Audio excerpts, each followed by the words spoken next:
Chapter 14. Now, Tommy had many enemies, but he would never wish upon them having to sit through 2 hours of English class with Miss King. Most of his enemies were dead, but his point still stands.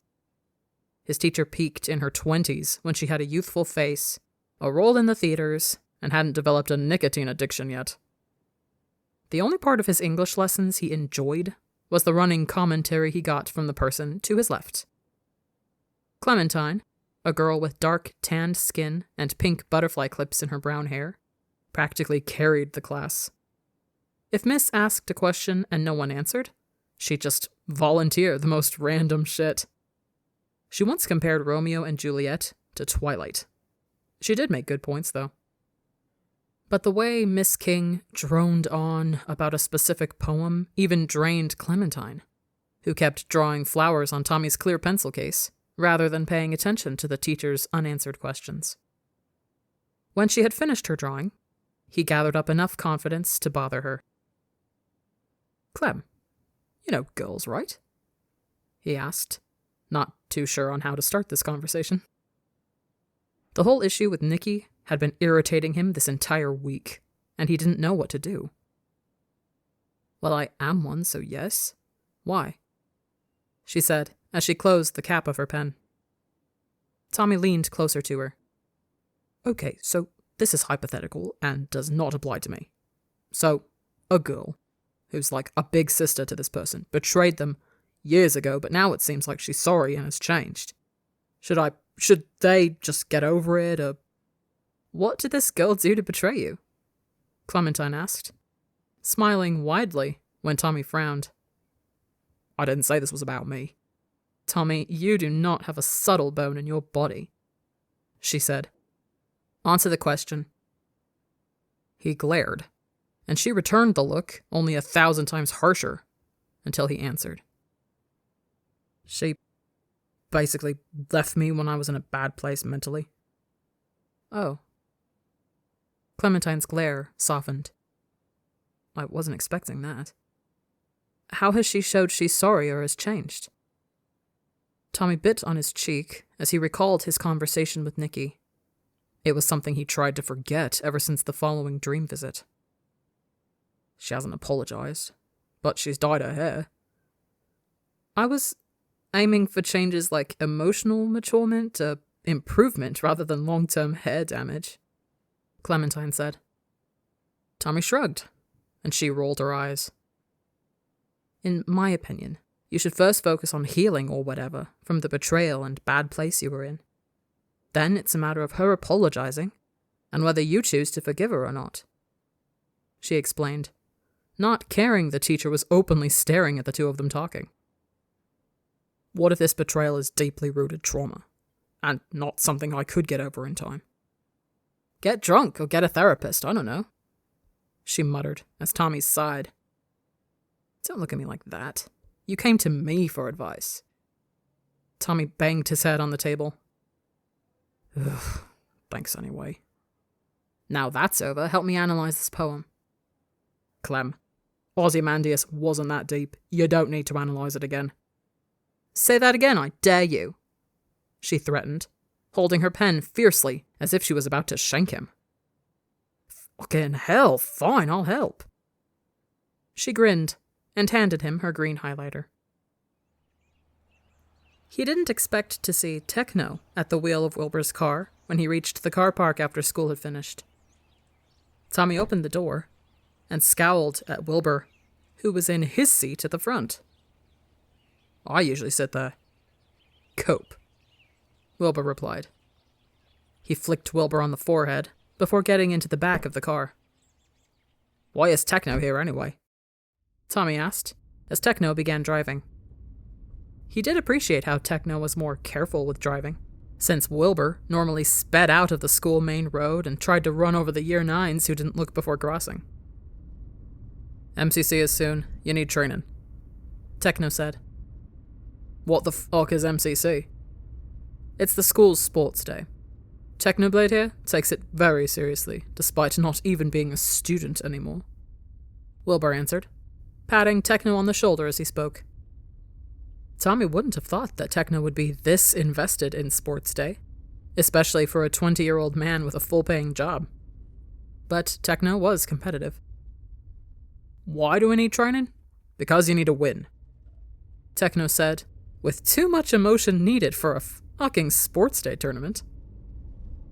This is sad, man. You're living vicariously through a 15-year-old. Do you want an MCC coin or not? A coin? Does it look cool? Tommy asked, and Techno nodded. Fine. What training? I'll show you PowerPoints and how to get the fastest times in some of the games, but for now, we're building up your stamina. You fucking nerd. PowerPoints? Don't mock this. He's the reason why I got an MCC coin, Wilbur defended. Techno parked near the football field and threw sports gear at both of them when they exited the car. Get changed in the bathrooms and prepare yourselves for a 5-mile run. Are you trying to kill me? No, he's trying to kill us, Wilbur corrected as he unfolded the clothes in his arms. Techno didn't deny their words and pointed at the public bathrooms, too smug for his own good. Tommy groaned and followed Wilbur, knowing that his lungs were about to be abused. It wasn't his fault that he was slightly below average with his athleticism. The torture lasted hours, and if you asked Tommy, he was not being a little bitch for sulking in the front seat of the car on their way back home. At every red light, Wilbur did another mocking action whilst he called Tommy a little baby man, and Techno laughed from the back seat. The exercise Techno forced him to do would have killed him if he didn't have slight immortality. He had never run so much in his life, and he had been through many wars. Halfway through their run, Techno decided to heckle them from the stands, and cheered whenever Wilbur tripped Tommy over. I hope you crash this car. My body could not be more damaged than it already is, Tommy retorted as he rubbed the mud off his knees. Techno kicked the back of his seat. You're exaggerating. Yeah, stop complaining, Wilbur said, and reached over to ruffle his hair. Dude, focus on the fucking road unless you actually want to crash the car, Tommy shouted. I'll have you know I haven't hit anyone. Yet. Shut up, I'm going to be the one teaching you how to drive, Wilbur said, grinning at the fear on Tommy's face. He has no chance of passing then, Techno added, making Tommy laugh. He would rather have driving lessons from Techno than Wilbur when he turned 70. His throat choked up, and his stomach dropped.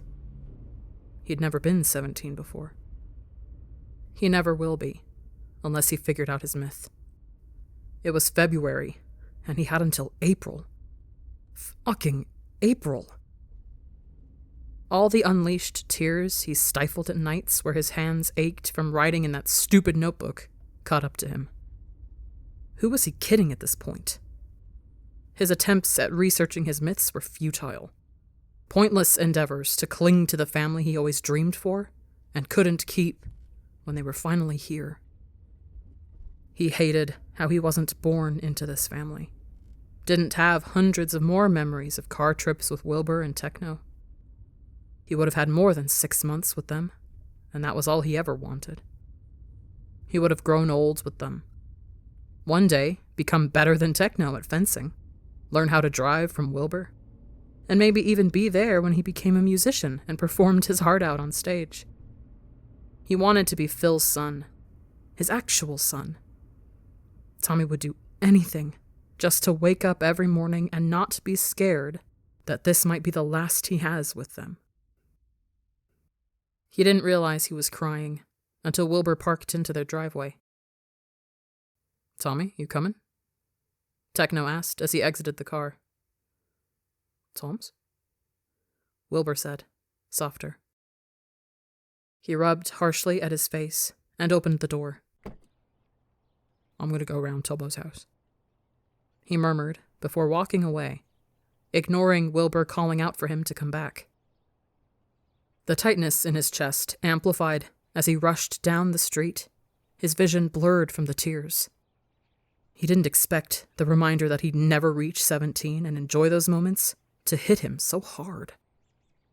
Hiccups broke Tommy's attempts to breathe as sobs reaped from his heart.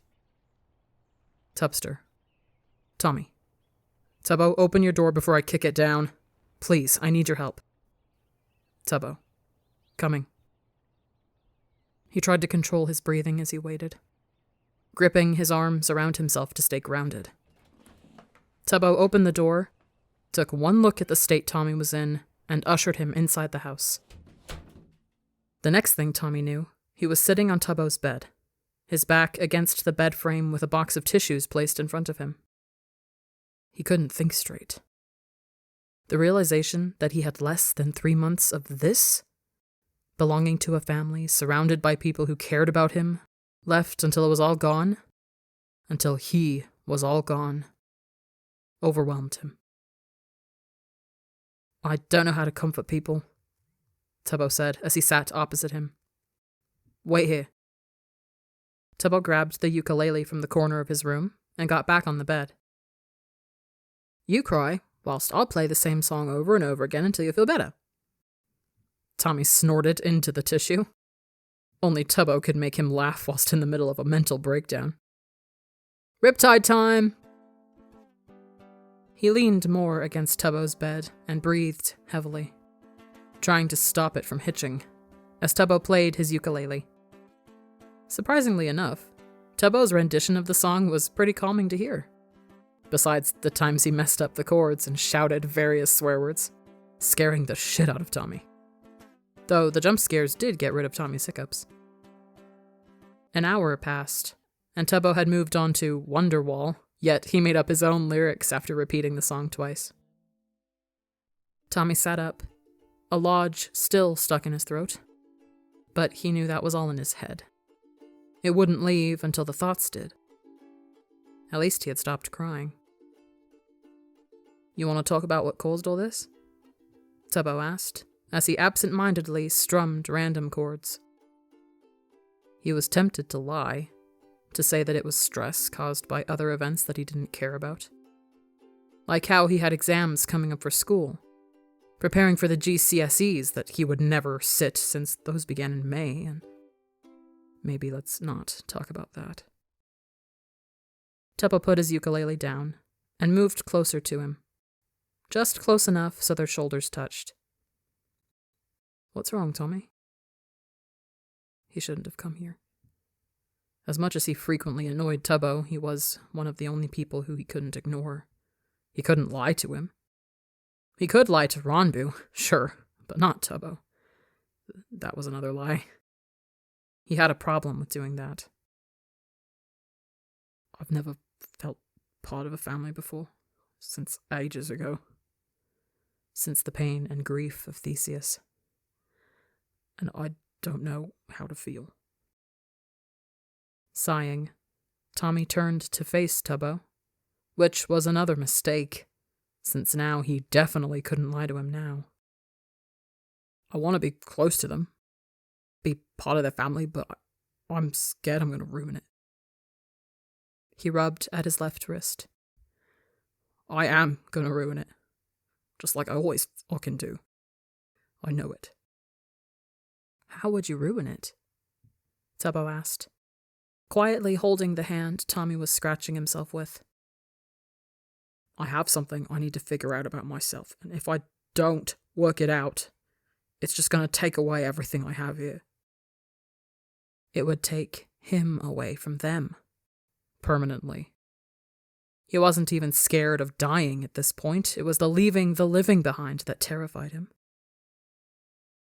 You having an identity crisis or something? Tubbo suggested. Tommy chuckled dryly. It did sound like he was, without context. Kinda, but not in the way you're thinking, he said, staring down at their joined hands. You wouldn't call a curse from a god an identity crisis, but the crisis part was correct. Tommy, you deserve a family even if you think you'll do something to fuck it up, Tubbo said. I've fucked up before with how I've treated Nikki at the beginning of their adoption, but she forgave me because she's my family. I've done it before. I'm the reason my first family fell apart. It's always my fault. Tommy whispered, his voice weak. He remembered his brother's maddened words in the caves of Pogtopia, the cruel blame placed on him by the man who raised him, and the guilt that followed after he thought he was enough for his big brother to stay.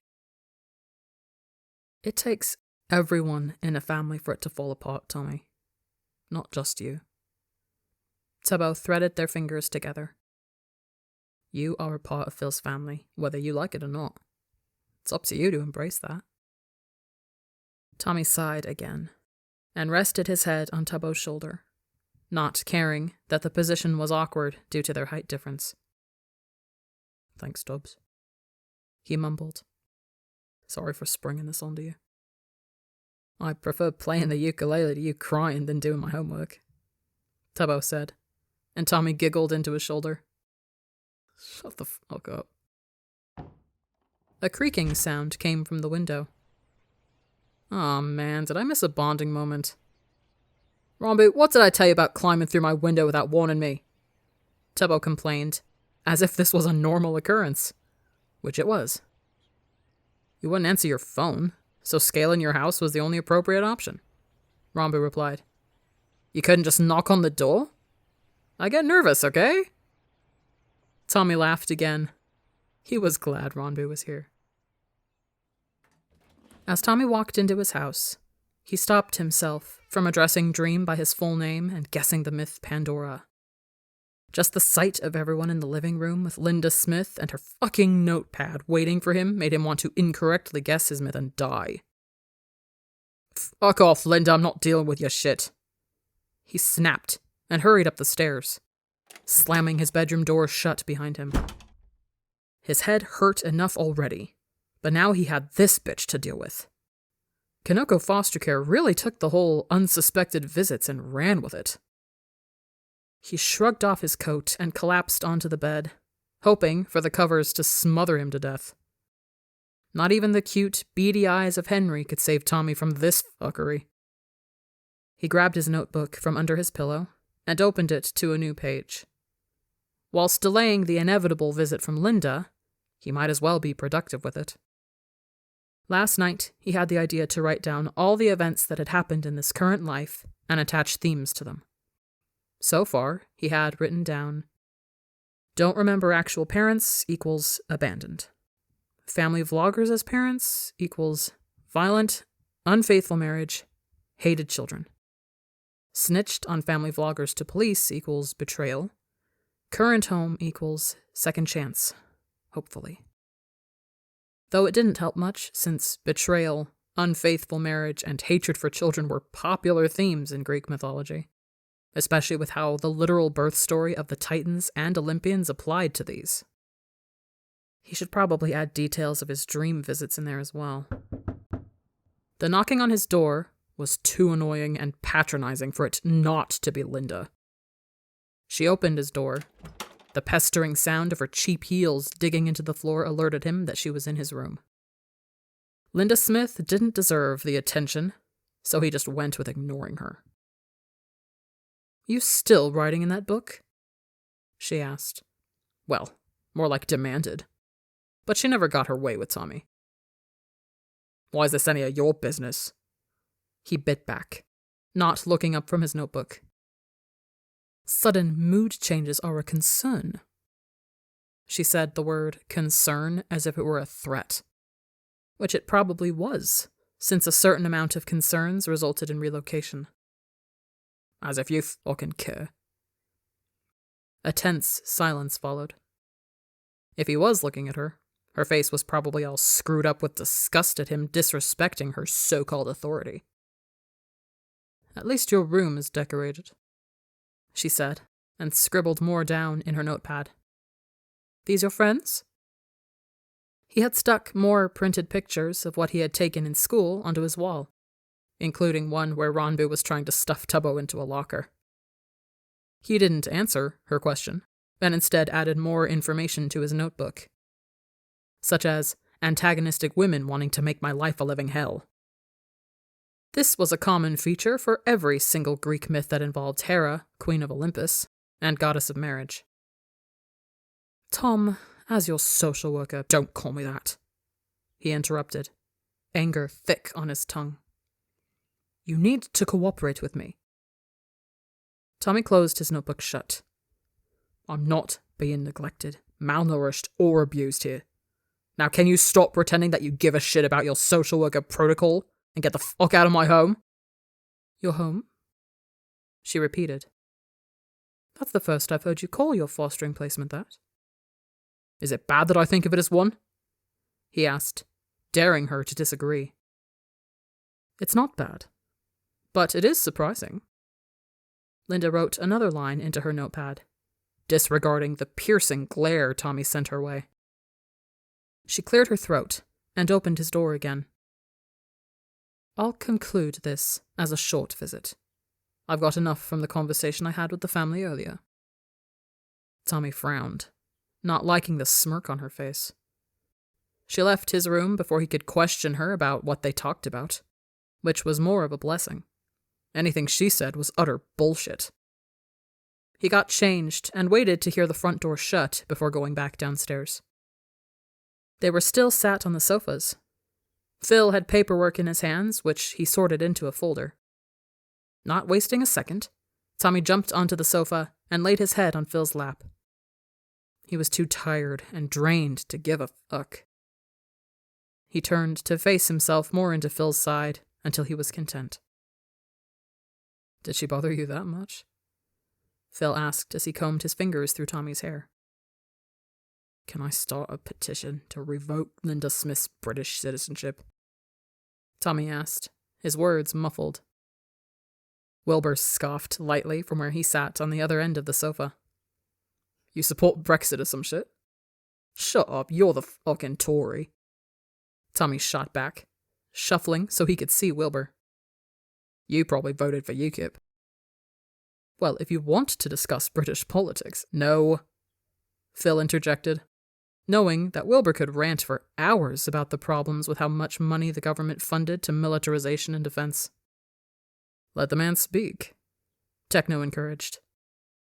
Would you prefer American politics then, Dad? Shut, Phil shouted, lightheartedly. Tommy laughed and closed his eyes, leaning into Phil, who put his arm around him. Phil's a Minecraft. You are the bravest man I've ever met, Tommy said, gazing up at him. Phil knew what that look meant.